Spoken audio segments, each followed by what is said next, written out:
পুজো এগিয়ে এলেই মনটা কেমন উড়ু উড়ু হয়ে যায়। একবার ভাবেন সহজ চষে টই টই করে ঠাকুর দেখবেন, তো একবার ভাবেন ঘুরতে যাবেন। আর এই টানা পোড়েনের মাঝে যখন ঘুরতে যাবেন বলে মনস্থির করেন, ততদিনে পুজো আরও খানিকটা এগিয়ে এসেছে। আর তাই ট্রেন বিমানে টিকিট পাওয়ার আশা করাই যায় না। কিন্তু তাই বলে মনের ইচ্ছা পূরণ হবে না তা কি হয়? কলকাতার কাছেই আশেপাশের জেলায় রয়েছে এমন এক জায়গা যেখানে পুজোর কটা দিন নিরিবিলিতে কাটিয়ে আসাই যায়।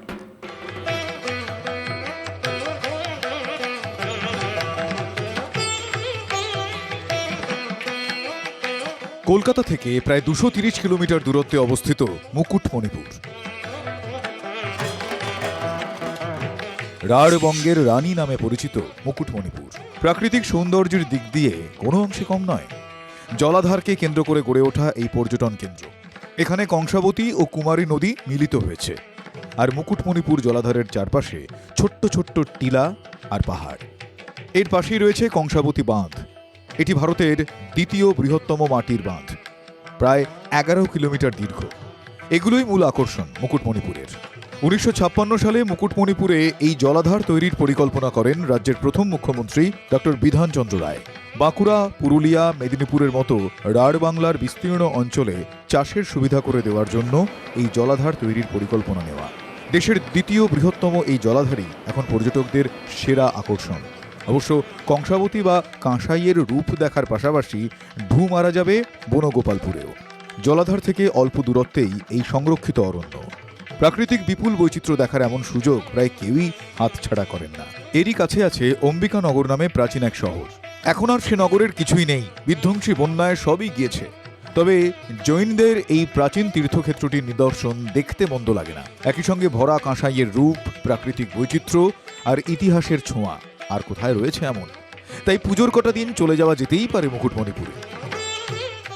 মুকুটমণিপুর এসেছি এখানে কংসাবতী নদীর ড্যাম দেখতে, এবং এখানে যে আশেপাশে যে জঙ্গল পাহাড় আছে সেইখানে ঘুরতে এসেছি আউটিংয়ের জন্য। পুজোর সময় এটা খুবই ভালো জায়গা, এবং বর্ষার পরে এখন এখানে জলও বেশি, তো বোটিংয়ের জন্য, এবং জল যখন ছাড়া হয় তখন দেখতে ঝর্ণাটা খুবই সুন্দর লাগে। এবং চারিদিকে যে এখানে আলাদা আলাদা জায়গা আছে।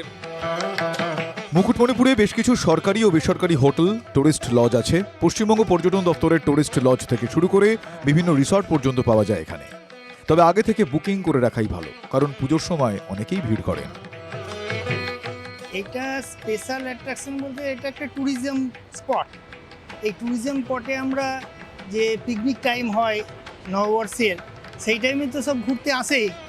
আমরাও আসবার ইচ্ছা করেছি, হয়তো এখানে না এসে অন্য জায়গায় গেছি, কিন্তু এটা একটা লেটেস্ট মানে সিন এবং স্পট। সেই স্পটটা দেখার জন্য আমাদের খুবই আগ্রহী ছিলাম আমরা। পুজো মানেই ভিড়, আলো, রোশনাই আর উৎসব। কিন্তু কখনো কখনো নিজেকে একটু সময় দেওয়ার প্রয়োজন হয়। আর তার জন্য মুকুটমণিপুর হতে পারে একদম উপযুক্ত জায়গা। প্রকৃতির মাঝে নির্জনেই কিছুটা সময় কাটানো, নিজের সঙ্গে সময় কাটানো, এই হোক এবারের পুজোর থিম। পুজোর 4টে দিন নিরিবিলিতে নিশ্চিন্তে প্রকৃতির সঙ্গে একাত্ম হয়ে প্রিয়জনকে নিয়ে কাটাতে আসবেন নাকি মুকুটমণিপুরে? বাঁকুড়া মুকুটমণিপুর থেকে ক্যামেরায় বুধন কর্মকারের সঙ্গে হীরক মুখার্জি, TV9 বাংলা।